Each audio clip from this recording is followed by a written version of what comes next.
Hi, I'm Dr. Paul with Online Chiropractic Marketing Systems, and welcome to the Chiropractic Personal Injury Marketing Show. And the topic today, and it's a hot topic with physicians and chiropractors, is when the personal injury attorneys ask them to reduce their bill.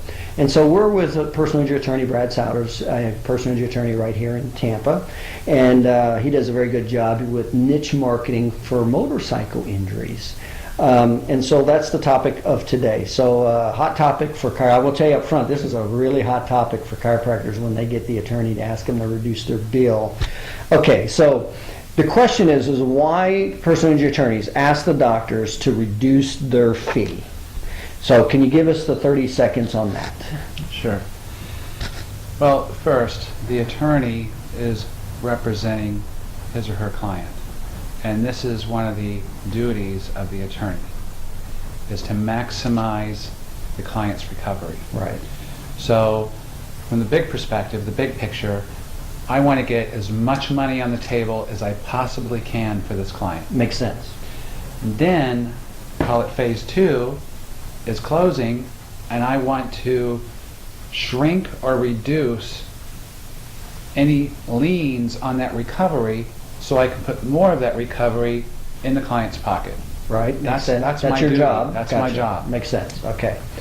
And when when you're new out of school and you get these requests from attorneys and you're not used to it or heard of it, from our perspective, it's like personal and offensive. Mm-hmm. I don't know if you know that. Sure. And oftentimes I've heard, well, you're asking me to cut my bill. How much are you cutting your bill? Right. Okay. Sounds fair on the surface, right? That's what I've heard many times. Right. And I can understand that if I were in their shoes, I could probably be saying the same thing. Okay.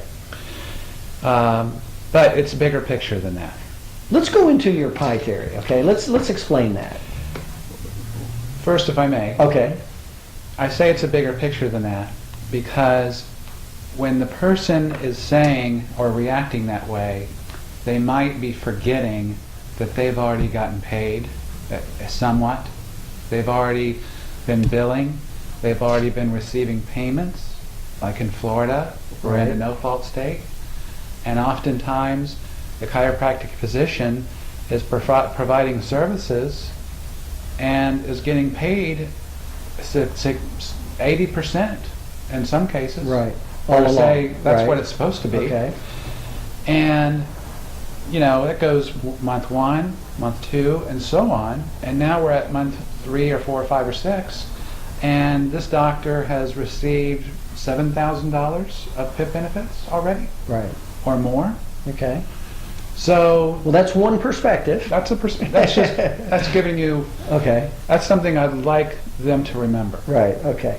And so they definitely are getting the insurance patients, and so it's really about you representing the client. Your duty as their attorney is to get as much as. Mm-hmm. So it doesn't have anything to do with that doctor or physician and what their bill is. If their bill's small, you're still going to request it because your duty. It's my duty. It's your duty. And it's interesting that I make that point because so many of the doctors are. I mean, we're offended when we get that because here's our perspective. We gave that service. That was a true and rendered service that we offered. That's our perspective. Yeah, does that make sense? Sure, but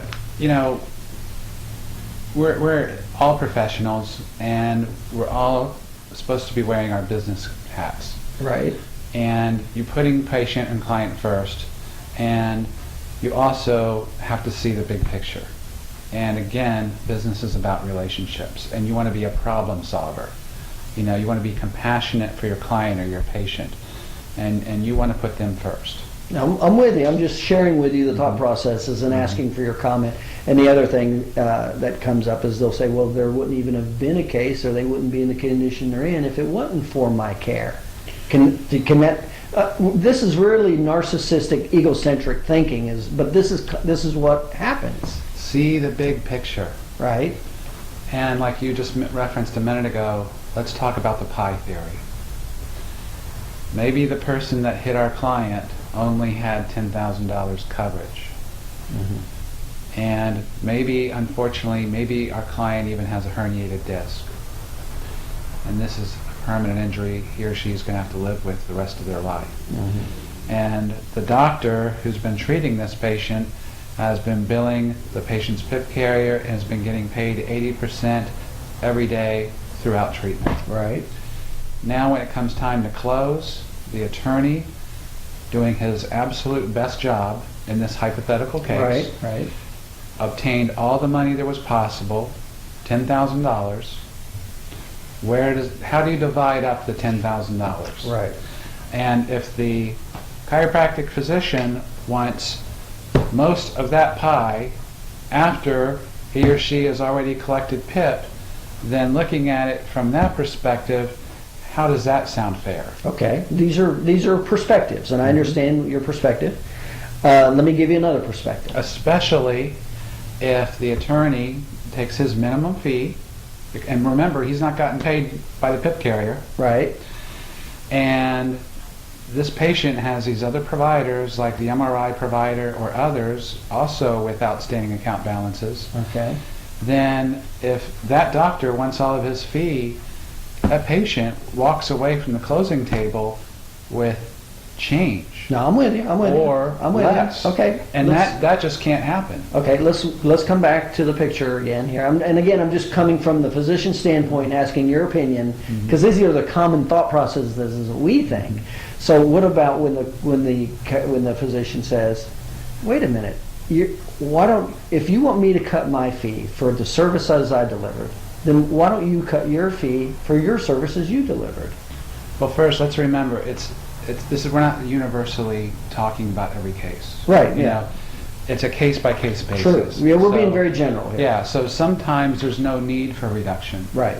You know, in the best case scenario, everybody gets their account balance paid in full, and the client walks away with a very large check. Right. And she's asking me, will the bank honor such a large check today? Right. Like yesterday. Right. Okay. That really happened. But let's well, now wait a minute, because now this question invades your space. So Sure. let's go, if you don't mind. The question was, when the chiropractor says, "Well, wait a minute. If you want me to reduce my bill, I gave due diligence with my services. Why don't you reduce your bill accordingly?" Well, my answer is, thank you for asking. And let me please point out that I haven't been paid every month for the last 5 months Okay. by the PIP carrier. Okay. And I hope you enjoyed or got your full 80% or got paid by the PIP carriers you were supposed to. Okay. Getting paid your $7,500 or whatever amount that Right. was. And what if the chiropractor said, And still, by the time this phone call's happened, I've not had a closing statement yet, and we've not even paid the minimum fee that's been deemed as reasonable. Okay. Which, by the way, in this $10,000 example case, that fee is only $3,333. Right, right. I'm with you. I'm just going on a perspective. So what's wrong with the chiropractor thinking, well, if I'm willing to settle and reduce my bill and accept 80% of what my services I rendered, then what's wrong with asking you, the attorney, to reduce your bill to 80%? Well, in this hypothetical, you're already looking at the small amount of portion of the settlement that's going to the attorney. A third.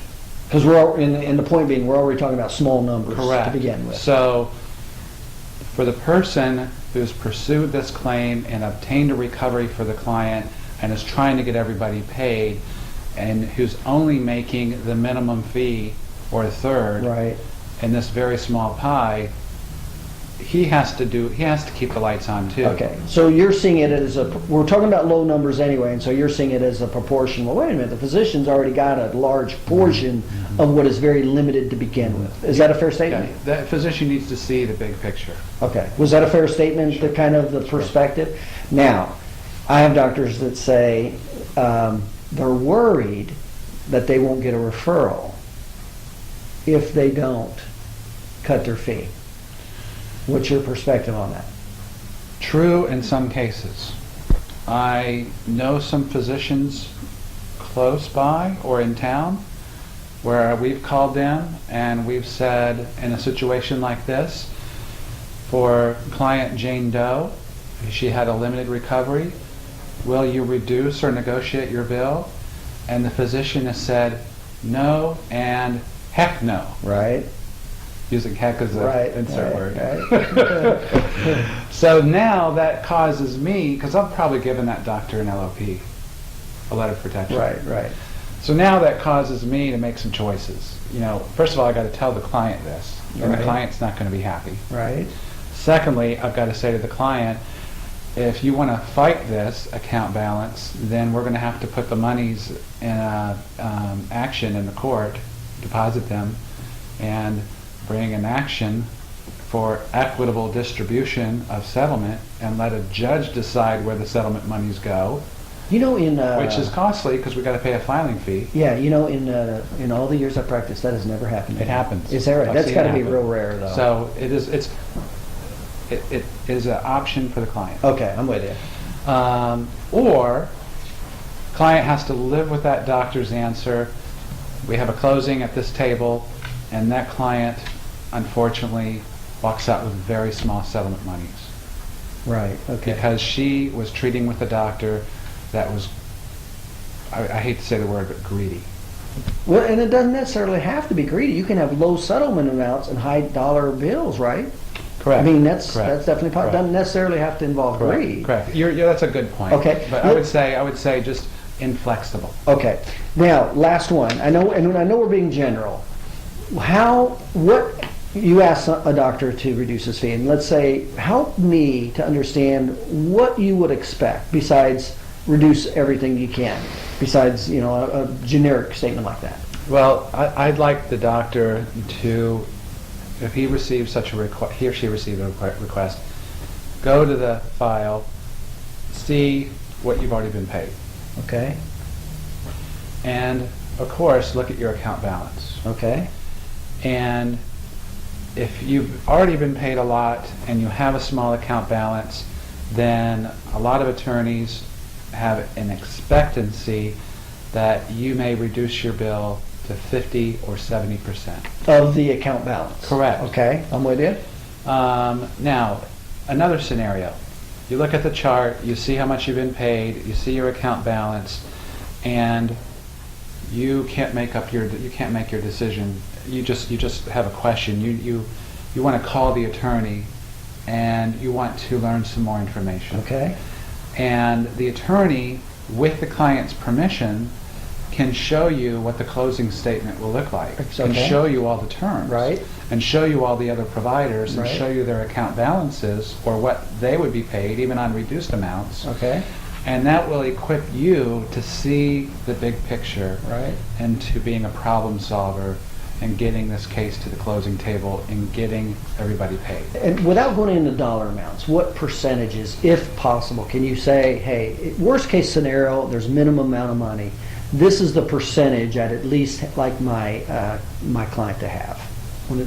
I get paid my third. I'd like my client to at least get X. Is that a possible or fair statement? Well, some attorneys will say, using the pie theory, Right. that 1/3 for the attorney, 1/3 for the providers, 1/3 for the client. Okay. Very good. So if the doctor was considering negotiating, two factors to consider is, one, if you've been paid, the amount that you have in accounts receivable, consider reducing that 50 to 75%. Is that what I heard? Well, we said look at the amounts you've already been paid, Right. but also look at your other column called your account balance. Yeah, and that's what I'm referring. The account balance. Correct. Consider reducing that 50%, maybe up to 75%, but about 50%. And I'm being very general. We're being very general. And the other analogy is when you look at the whole picture, if the attorney gets a third, the client gets a third, and the physicians essentially are a third. Physicians, right. Correct. Now, and you're including physicians and diagnostics and Correct. everything medical. Correct. Okay. Correct. All right. And again, we're being very general, Thank but you for saying that. But it helps to Thank create you. some mental guidelines and parameters and thought processes. Thank you, because there are cases where we get a lot of money on the table and there's no need for negotiations and medical bills. Everybody gets paid 100%, the client gets a lot of money, and everybody's happy. Yeah.